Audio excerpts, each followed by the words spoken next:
Hello यार। I hope you are doing good. आज जिस टॉपिक पे मैं बात करने वाला हूँ ना, शायद से वो आपको अच्छा नहीं लगने वाला। इसलिए अच्छा नहीं लगने वाला क्योंकि इंडिया के लिए अच्छी न्यूज़ नहीं है।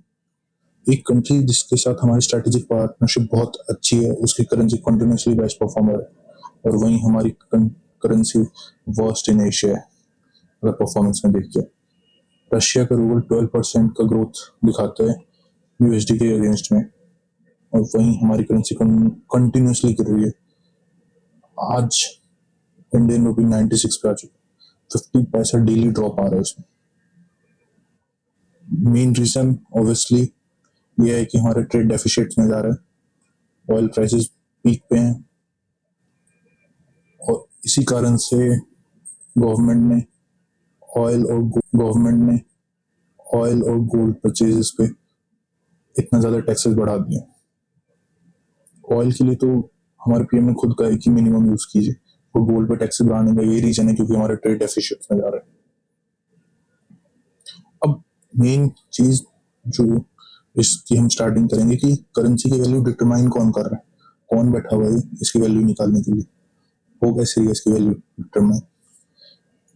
अगर आप स्टॉक मार्केट की जानते होंगे, तो जिस सप्लाई और डिमांड की चेन चलती है, इस चेन में बैलेंस बना रहना चाहिए। अगर कोई भी चीज़ इम्बैलेंस क्रिएट करेगी तो इधर उसकी वैल्यू बढ़ेगी या कम होगी। सपोज हमारे पास सप्लाई ज़्यादा है और डिमांड कम है, तो उस पर्टिकुलर चीज़ की वैल्यू कम रहेगी। वहीं अगर इसका वॉइस वर्सा हो जाए, डिमांड ज़्यादा हो जाए, सप्लाई कम हो जाए, उस चीज़ की वैल्यू बढ़ जाएगी।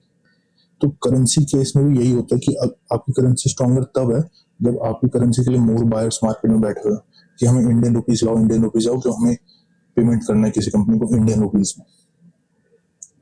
तब करेंसी की वैल्यू, वो करेंसी कंटिन्यूसली स्ट्रांग होती जाती है।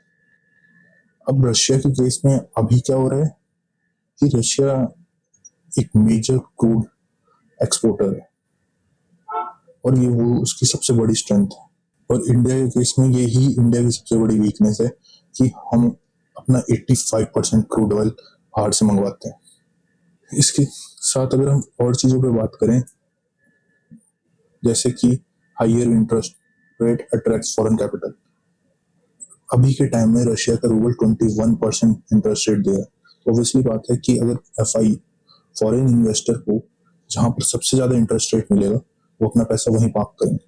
इंडिया में 6.5% है और रशिया में अगर 21% है, तो ऑब्वियसली कि फॉरेन इन्वेस्टर वहाँ जाकर अपना पैसा डालेंगे। ट्रेड बैलेंस की तो मैंने बात बताई दी कि रशिया का एक्सपोर्ट बहुत अच्छा है क्रूड ऑयल में, और इंडिया का इम्पोर्ट है। और जब से ये वॉर शुरू हुई है, रशिया को एक मेजर मार्केट एशिया में मिल गया, और इसीलिए रशिया का क्रूड एक्सपोर्ट ट्रिपल हो गया है इस ईरान और इसराइल की वॉर में। जो पॉलिटिकल क्या रोल प्ले करती है, और पॉलिटिक्स ये रोल प्ले करती है कि एफआईआई हमेशा अपना पैसा वहां पार्क करते हैं जहां पे उन्हें एक सेफ जोन मिलता है।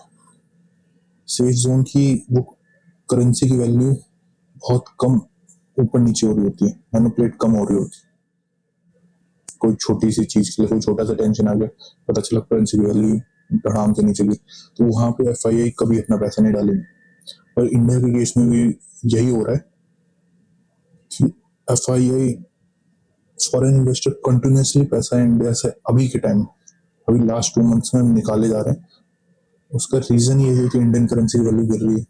अगर उन्होंने अपना पैसा यूएस से इंडियन रुपीज में कन्वर्ट करके यहाँ रखा और अभी इंडियन रुपीज ही गिर गया, तो दोबारा अगर वो कन्वर्ट करेंगे तो वो कोई मेजर प्रॉफिट बना ही नहीं पाएंगे। और उसके साथ साथ सेंट्रल बैंक की पॉलिसीज जो होती हैं, वो आप एक मेजर रोल प्ले करती हैं आपकी करेंसी, क्योंकि सेंट्रल बैंक अपनी करेंसी को कुछ हद तक उसकी वैल्यू को कंट्रोल कर सकती है। जैसे रशिया के केस में अभी मैंने देखा कि उनकी एक पॉलिसी जो मुझे भी अच्छी लगी, वो अपने जितने भी बिजनेसमैन है, एक्सपोर्टर्स हैं, उनको कहते हैं कि जो भी आप इनकम करके आ रहे हो, बाहर से कमा कर, उसका 80% पैसा रूबल में कन्वर्ट करो। क्यों? ऑब्वियसली कि रूबल की डिमांड बढ़ेगी तो करेंसी की वैल्यू बढ़ेगी, और वही हो ही रहा है। मतलब टॉप परफॉर्मर एशिया में होना एक बहुत बड़ी बात है। यही चीज मैंने अपनी स्लाइड में मेंशन कर रखा है। 12% का ग्रोथ रेट दिखा रही है इसकी नेट सेल। सिर्फ अप्रैल की आप देखोगे तो $7.3 बिलियन है। एफएक्स की सेल ट्रिपल हो गई है फॉरेन गुड्स का एक्सपोर्ट जो करते हैं। मॉनेटरी पॉलिसी में 21% इंटरेस्ट रेट की बात कर लिया, उसके साथ साथ 80% जो कन्वर्जन है अपना जो भी कमा के आ रहे हो रूबल में करना, वो एक मेजर रोल प्ले कर रहे हैं। और उसके साथ साथ ये जो अभी यूएस ने थोड़े से सैंक्शंस रशियन ऑयल से हटा दिए क्योंकि ड्यू टू शॉर्टेज जो अभी हॉर्मोज में जो डिस्ट्रप्शन चल रहा है उसकी शॉर्टेज की वजह से अभी भी रशियन ऑयल पे कुछ जगह पे सैंक्शंस हटे हैं। तो ये भी एक मेजर रीजन है कि अप्रैल में सडनली इनकी करेंसी बहुत अच्छा परफॉर्म कर रही है। और लॉन्ग रन में भी इन्होंने जो पॉलिसीज अपनी बनाई हैं अपनी कंट्रीज को एक केज की तरह एक सेफ जोन बना लेना कि स्विफ्ट सिस्टम से अपनी डिपेंडेंसी हटाओ, यूएसडी से अपनी डिपेंडेंसी हटाओ, कि मिनिमम डिपेंडेंसी यूएसडी पे रहेगी। हम खुद से अपना नेटवर्क ऐसा तैयार करेंगे कि इसी कारण उन्होंने मोस्टली जिनसे भी वो ट्रेड कर रहे हैं इधर वो तो या तो दोनों कंट्री में पैक्ट साइन कर लेते हैं कि ट्रेड डील साइन कर लेते हैं कि हम दोनों अपनी करेंसी में ही ट्रेड करेंगे, और इधर वो बोलते हैं कि भाई जहाँ से वो रूबल में पेमेंट चाहिए। और अभी रशिया ने चाइना और इंडिया के साथ भी यही ट्रेड डील साइन किए कि हम यूएसडी की जगह अपनी अपनी करेंसीज में ही ट्रेड करेंगे। और जो कि चाइना और रशिया का ट्रेड तो नेक्स्ट लेवल पे चल रहा है और वो एक दूसरे को युआन और रूबल में पेमेंट दे रहे हैं।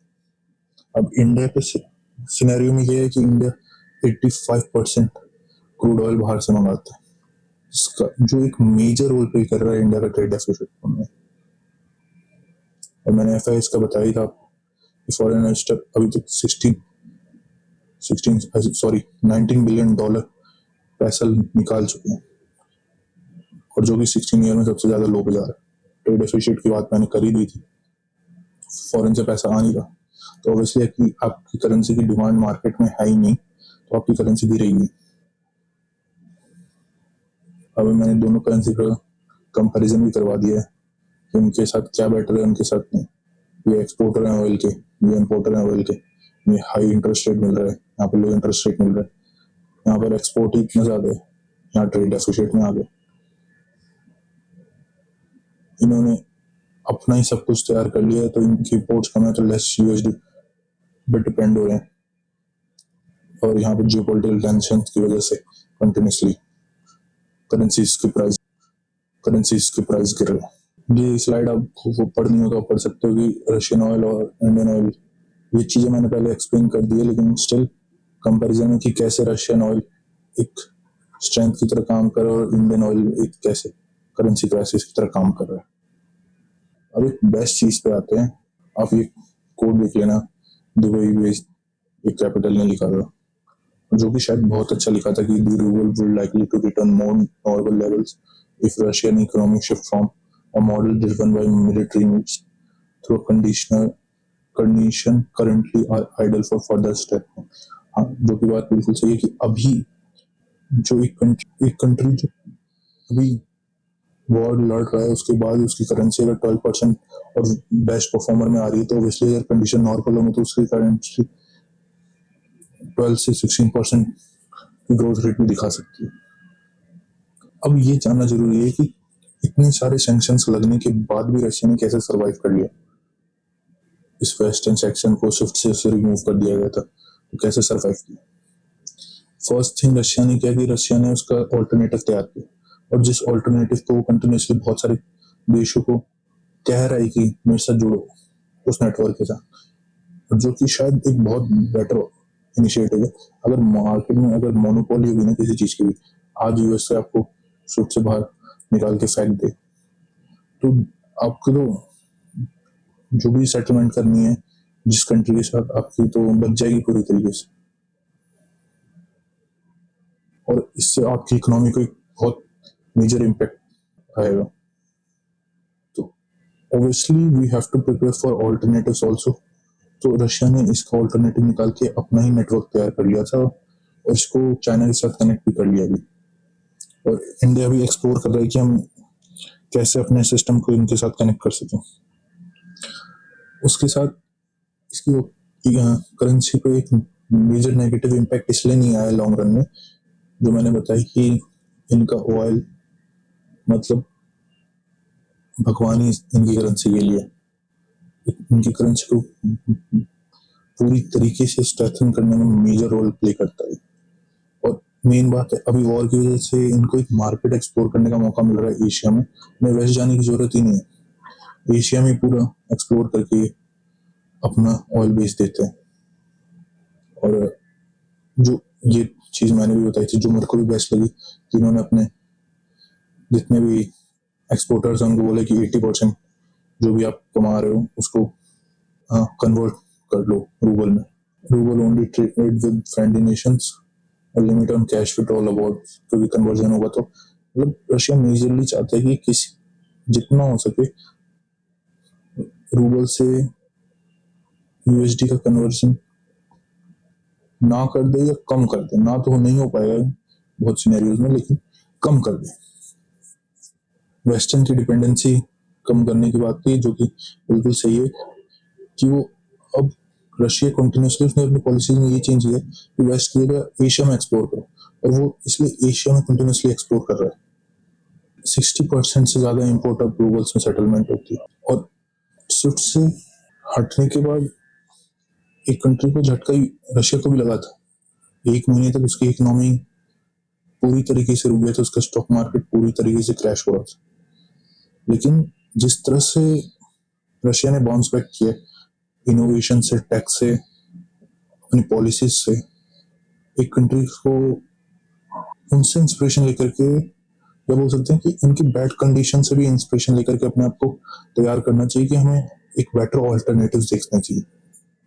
आज जो रशिया के साथ हुआ है वो शायद किसी और के साथ भी हो सकता है, और यही मेन रीजन है कि चाइना इसके लिए कंटिन्यूसली प्रिपेयर कर रहा है।